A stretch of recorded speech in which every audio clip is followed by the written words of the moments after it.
Hi there. I'm going to go ahead and share with you information that will help you study for your exam for your art class. This presentation deals with the element of color and portrait proportions. So just please watch this as many times as you need to. Watch it to the completion. Take notes as you watch this. Pause it if you need to kind of mentally understand what you're seeing. And again, you will be tested on this information on your final exam. So the element of color is a pretty big element of art. It's an art element that refers to reflected light. So you can see in this image here how light reflects to this apple, and the apple reflects the color of red to the viewer's eyes. Color wheel are all the colors bent into a circle, and we're going to start with the colors of red and yellow and blue. And these are, of course, the primary colors. These three colors create all other colors. Blue and red create purple. That's a secondary color. Red and yellow create orange, and blue and yellow create green. These colors are referred to the secondary colors. You get these by mixing two primaries. The next and last set of colors, I have blue violet, there's red violet, red orange, yellow orange, yellow green, and blue green. These colors are mixed by creating, or are mixed by, are created by mixing a primary and a secondary. So they're versions of the secondary color, and they are called tertiary colors. Now, the colors on the color wheel can be divided into warm colors, as you see here, reds, oranges, and yellows, or cool colors, purples, blues, and greens. Warm colors, like this one seen in Edvard Munch's The Scream, are considered very aggressive. Cooler colors, however, as seen in Monet's Water Lily painting, are more calming. Color can create an illusion of space. In this image by Monet as well, you can see how cool colors tend to recede from the viewer, or they look farther away, whereas the warm colors look closer to the viewer. Color schemes, or harmonies, are combinations of colors that look good together. They go well. The three major color schemes are a triadic color scheme.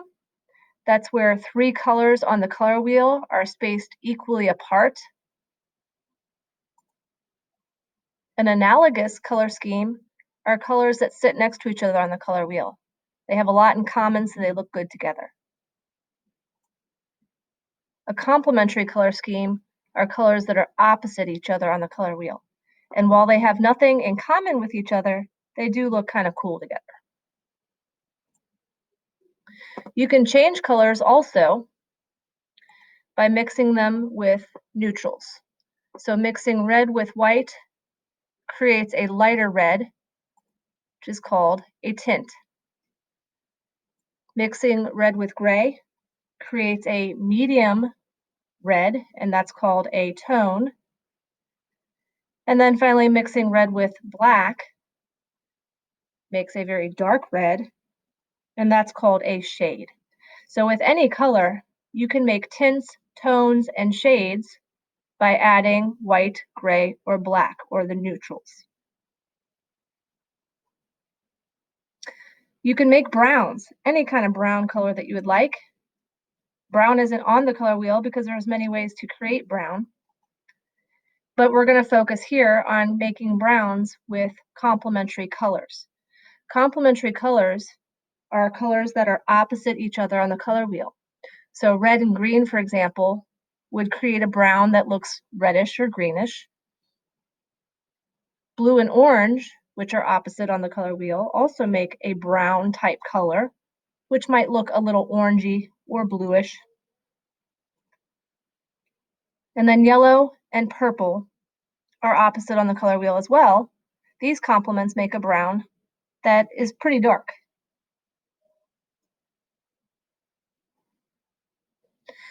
Now we're going to focus next on proportions of a portrait, whether you're drawing yourself or someone else. If you follow these proportion guidelines, you will be able to set up a portrait that is very accurately sized and proportionate. Now, the term proportion refers to size.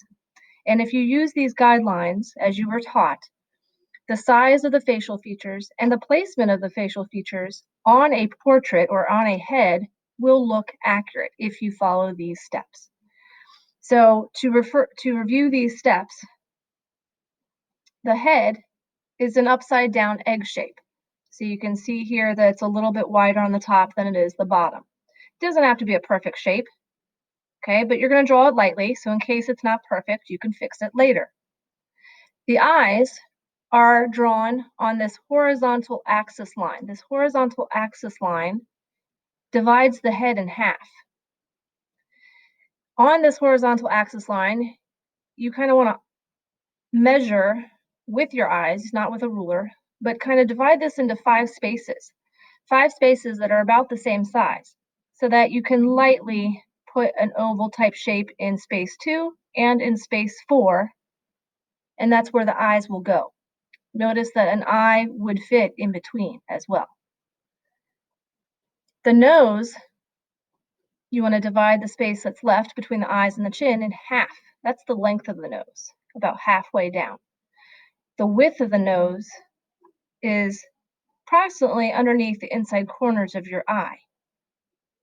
So draw light guidelines down to get the width of the nose.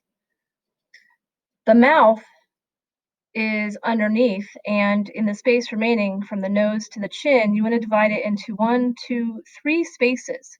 And on this top line that I lightly drew, this is where you're going to want to draw your mouth. Now the width of the mouth, as you can see, falls right underneath the middle of each eye. That's where the pupil or the black dot of your eye is. That's approximately how wide a mouth would be. Now, after that, you can lightly draw in ears if you see them. If you don't see them, you don't bother. But the ears are placed level with the eyes and the bottom of the nose. You want to also draw your hairline, which is approximately halfway up from your eyes to the top of your head.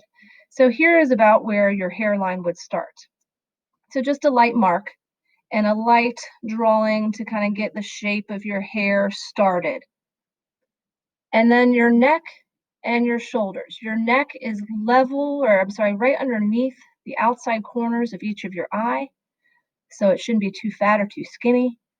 Just a slight line for your neck, nothing too long. And then your shoulders, if you draw your head large enough on your paper, your shoulders should just be cropped off the side of your paper, because they are, about 1.5 or 2.5, 3 times as big as your head. So the most likely they'll just be cut off the sides of your paper if you draw this oval large enough.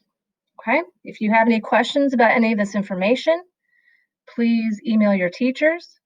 Please review your activities that we did to practice this information, and please study. Good luck on your exam.